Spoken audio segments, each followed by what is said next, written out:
സംസ്ഥാനത്തെ ചരക്ക് ഗതാഗത മേഖലയിലെ പ്രശ്നങ്ങൾക്ക് പരിഹാരം കാണണമെന്നാവശ്യപ്പെട്ട് തൊഴിലാളി സംഘടനകളും വാഹന ഉടമകളുടെ സംഘടനകളും സമരത്തിലേക്ക്. വിവിധ വകുപ്പ് മന്ത്രിമാർക്കും ഉദ്യോഗസ്ഥർക്കും നിരന്തരം നിവേദനങ്ങൾ നൽകിയിട്ടും പ്രശ്നങ്ങൾക്ക് പരിഹാരമാകാത്ത സാഹചര്യത്തിലാണ് സമരത്തെക്കുറിച്ച് ആലോചിക്കുന്നതെന്ന് all Kerala goods transport workers and owners coordination committee അറിയിച്ചു. സംസ്ഥാനത്തെ ചരക്ക് ഗതാഗത മേഖലയിലെ പ്രശ്നങ്ങൾക്ക് പരിഹാരം കാണണമെന്നാവശ്യപ്പെട്ടുകൊണ്ട് തൊഴിലാളി സംഘടനകളും വാഹന ഉടമകളുടെ സംഘടനകളും സമരം നടത്തേണ്ട സാഹചര്യത്തിലേക്ക് എത്തിയിരിക്കുകയാണെന്ന് all Kerala goods transport workers and owners coordination committee ഭാരവാഹികൾ പറഞ്ഞു. ഭാരവാഹനങ്ങളുടെ മേഖലയിൽ കേരളത്തിന്റെ ചരിത്രത്തിൽ ആദ്യമായി ഉടമ സംഘടനകളെ കൂടി ചേർത്തൊരു സംയുക്ത സമിതി.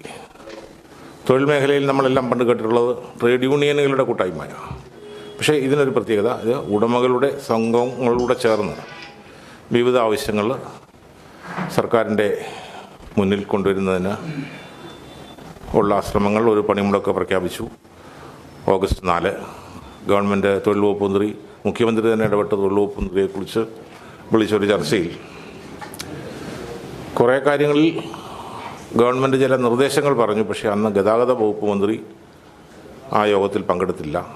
കുറേ കാര്യങ്ങളെല്ലാം പെൻഡിങ് ആയിരിക്കുന്നത് ഗതാഗത വകുപ്പ് മന്ത്രി ചെയ്യേണ്ട കാര്യങ്ങളാണ്. മന്ത്രിതല യോഗത്തിൽ അദ്ദേഹം വന്നുമില്ല. അതുകൊണ്ട് തന്നെ കേരളത്തിലെ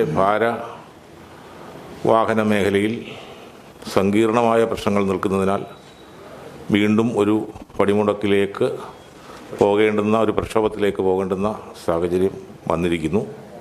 തൊഴിലാളികൾ ജോലി ചെയ്യുന്നത് മോട്ടോർ വ്യവസായത്തിലാണ്. ചരക്ക് ഗതാഗത മേഖലയിലെ തൊഴിലാളികളെ ബാധിക്കുന്ന, വ്യവസായത്തെ ബാധിക്കുന്ന വിഷയങ്ങൾ കഴിഞ്ഞ 2 വർഷക്കാലമായി ഞങ്ങളുടെ സംഘടനകൾ സ്വതന്ത്രമായി നിരവധി പോരാട്ടങ്ങൾ സംഘടിപ്പിച്ചു വരികയാണ്.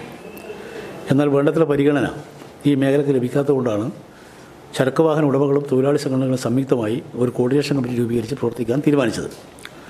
ആ തീരുമാനത്തിൻ്റെ അടിസ്ഥാനത്തിൽ മർമ്മപ്രധാനമായ കുറേ ആവശ്യങ്ങൾ ചാർട്ടർ ഡിമാൻഡാക്കി ഞങ്ങൾ ബഹുമാനപ്പെട്ട മുഖ്യമന്ത്രിക്കും അതുപോലെ തന്നെ ബന്ധപ്പെട്ട മന്ത്രിമാർക്കെല്ലാം സമർപ്പിച്ചു.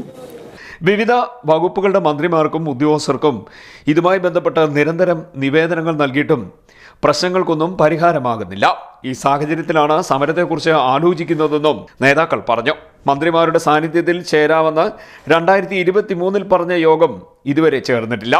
സർക്കാർ സംസ്ഥാന തലത്തിൽ ഉണ്ടാക്കിയ ചരക്ക് വാഹന നിർണയ കമ്മിറ്റിയുടെ ശുപാർശകൾ അംഗീകരിച്ച് നടപ്പാക്കുക, പാർലമെന്റിൽ പാസാക്കിയ വ്യവസായ വിരുദ്ധ തൊഴിലാളി വിരുദ്ധ മോട്ടോർ വാഹന ഭേദഗതി നിയമം പിൻവലിക്കുക, FCI ഡിപ്പോകളിൽ 40 വർഷത്തോളമായി ജോലി ചെയ്യുന്ന 1000-ഓളം ലോറി ജീവനക്കാരുടെ തൊഴിൽ സംരക്ഷിക്കുക തുടങ്ങി ഒട്ടേറെ ആവശ്യങ്ങൾ സംഘടന മുന്നോട്ട് വെക്കുകയാണെന്നും ഭാരവാഹികൾ പറഞ്ഞു. വാർത്താ സമ്മേളനത്തിൽ സമരസമിതി convener TK Rajan, Jyothish Kumar, KJ Stalin, Haleel Rahman, PA Samad, K Balachandran, CB Chandrababu എന്നിവർ പങ്കെടുത്തു. CDNet news, Kayamkulam.